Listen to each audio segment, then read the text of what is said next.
video, everyone, I want to talk to you about unconditional like. Not unconditional love, unconditional like. This idea that we are all part of one family called humans, or a bigger family called life. And this is really what gives us joy, when we can have an expanded circle. What happens to a lot of us is we think we have unconditional love, but it's very conditional. Basically, we make little in-groups, and we have this tendency to make our in-groups stronger by hating and being diversive against another. Okay, so we want to really have a battle with others in order to create more love. And I really want to make this part of the course about love, because I feel like this polarization is increasing with every year. I mean, whether it's Republicans and Democrats, or vegans and paleos, or yin yogis and hot sweaty yogis, it's so polarized, it's hard to find middle grounds. And I think, some of the other topics that are very hot and charged topics. And it seems like this idea of objective middle ground is really disappearing.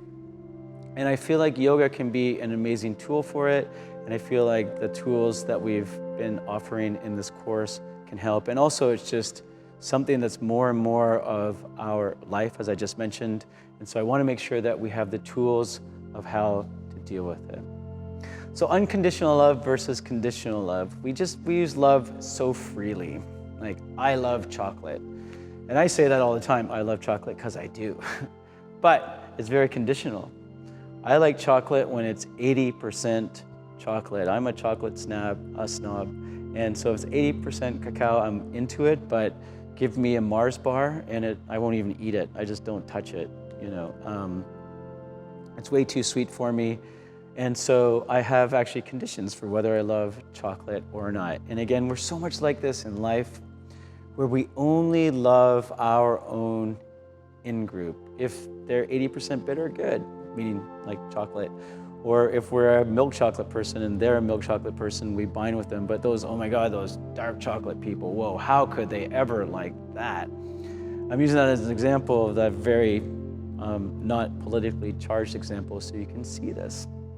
Now, just to kind of set up the idea of where we're going here, is that what the underlying frame of mind here is that, oh my God, if everyone just thought the way I did, the world would be so much better. And you know what? If you want everyone to think like you, you've definitely come to the wrong planet, because it's not going to happen. We're so diverse, and we need to understand that you're going to have disagreements in life. I'm going to have disagreements in life. This is part of the game that we've been put on the planet to figure out. So some advice that we've been given is very confusing. Love your enemy.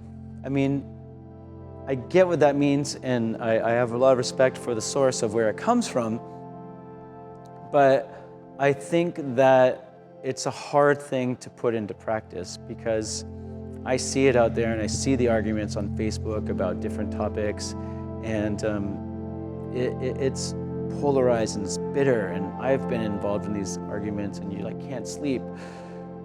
So it's hard, and people ask me all the time, how do you love these people?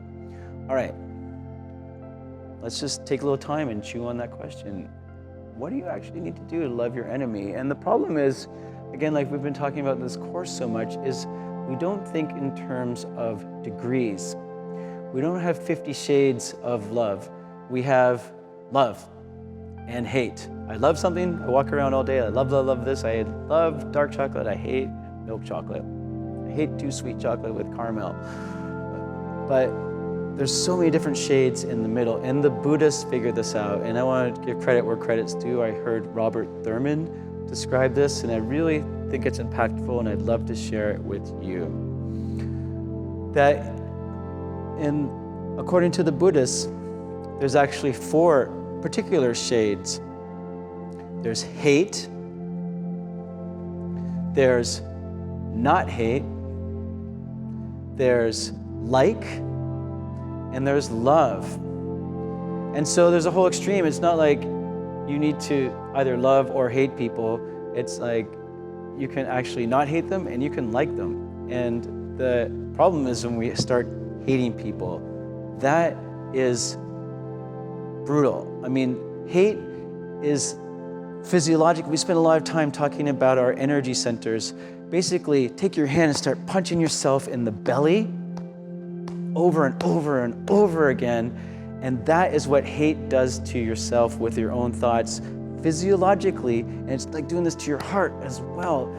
And you think it's affecting somebody else, and it's only affecting you. And this is an ingrown toenail that you give your own self. I don't know who exactly said it, but there's a saying that I read once that said that hate is like burning your own house down to kill a rat.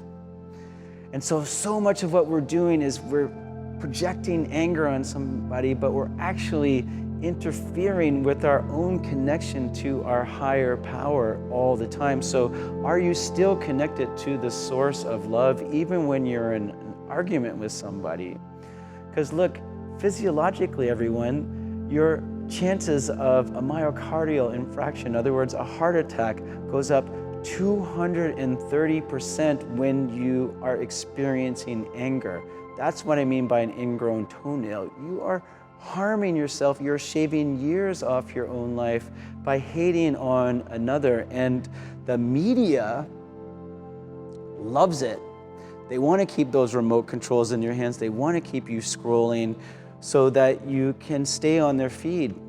And it's addictive. The energy of hate is addictive. It's that overinflation we talked about of the lower chakras, that overinflation of desire and will to be right. So I mentioned that if you want more peace in the world, start with your own belly. So that's a great place to start. When you're breathing and you're in an argument with somebody, is anything moving in your belly, or are you still pounding it with your own thoughts? Be free.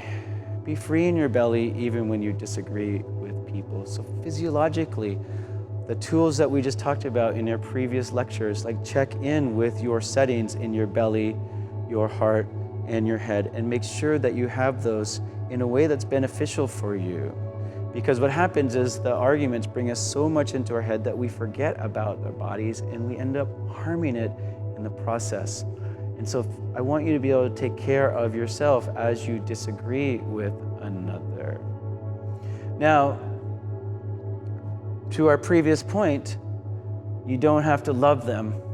You just have to not hate them. How are you going to move from hate to not hate or hate to like? Love may be too strong. There may be people in your life that have done something so bad to you that you may never love them ever, but you at least have to move to not hate. And how are you going to do that? The answer, everybody, is one word, and that word is understanding. Understanding. The word understanding means to stand under. And so much of what we do when we don't stay connected to our higher center, our highest self, when we're in an argument with people, is we stand over judgmentally, like a judge standing over somebody. You have done something wrong and I am right, and we look down on them. But standing under is an important thing. Love is understanding. The more you understand somebody, the more you move the needle away from hate and towards love. And that is so important to be able to do these days. An example from our own lives is, I'm trying to teach our son Lion, he's 10 years old, they play games on the beach all the time, and they're playing a kind of aggressive game one night, and I was like, oh, that's so good for him to get out with the other boys and do boy things. Without getting into too much of the details, he ended up getting bullied and beat up and dragged through the sand, and it was kind of a bit of a Lord of the Flies scenario. And I've contacted each one of the boys. It made me mad, but what I needed to do is practice understanding.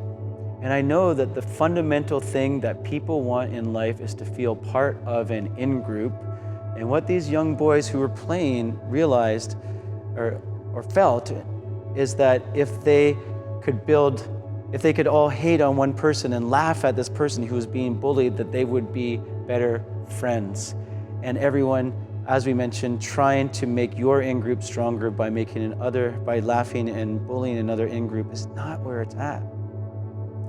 And so it took a lot for me to be objective, but what happened is I got to know a little bit about the person who did this bullying. I'm not trying to say what he did is right, and I definitely talked to him, but when I talked to this person, I stayed in my calm place and I listened to what he had to say. I was still receptive. See, if you're not in that receptive place, something's gone wrong. You need to keep hearing the other person. The word heart, the first 4 letters of the word heart starts with hear. So I needed to at least hear what he had to say. And you know what I learned about this person is that he comes from a broken home. His parents are having these issues. I don't need to go into them, but he's actually going through a bit of a hard time right now, and there's a bit of anger in him, and that came out, unfortunately, at my son. Now, I'm not saying that what he did was right, and I'm not saying even that I love that person, but it actually helped me to move the needle from hate to not hate. And maybe actually now I have like, because understanding allowed me that. When you understand another person, then you at least can sympathize with them. Now again, as I mentioned, so much of our media, so much of our in-group is based on algorithms to keep us in our little bubbles, so we only are around people that agree with us, so we need better tools to see when we are being manipulated so that we can practice understanding. And instead, what we get is propaganda.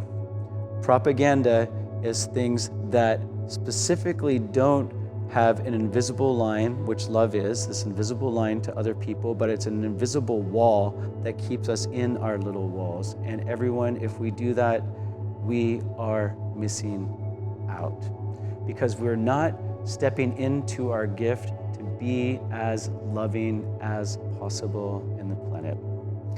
So lastly, what I want to say about this is that the great tool besides psychologically practicing understanding, which can move us more to the common ground of not hate and like, not necessarily love, is yoga. And yoga is amazing if it's taught in the ways that I was sharing in the last lectures, meaning that you need to find what's out of balance in your belly. Where does hate live? It lives in your belly. It lives in your heart. It lives in your mind. And we need to find avenues for that stuff to move out. When you are doing, a revolve prayer twist, sure, you're lengthening your oblique muscles and the side of your hip. But there's something way deeper happening, and it is that those issues are in your tissues, those dramas are there. I always say less drama, more pranayama. So it gets you out of the realm of the dramas and allows instead of hardening these feelings into our body, which again will end up with disease, it will accelerate the disease process when you live with anger and hate inside of you, and let them move out. And when you diffuse those out, then you can bring more light and more love and more understanding in, more clarity.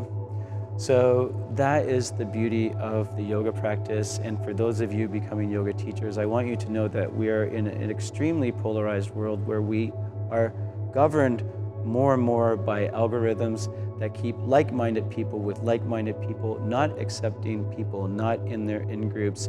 So yoga is this beautiful way, could be a beautiful way to move the needle to a truly kinder and more understanding world, and that is my hope. So thank you for listening, and I hope that helps you to build the world, as Charles Eisenstein says, the more beautiful world your heart knows is possible.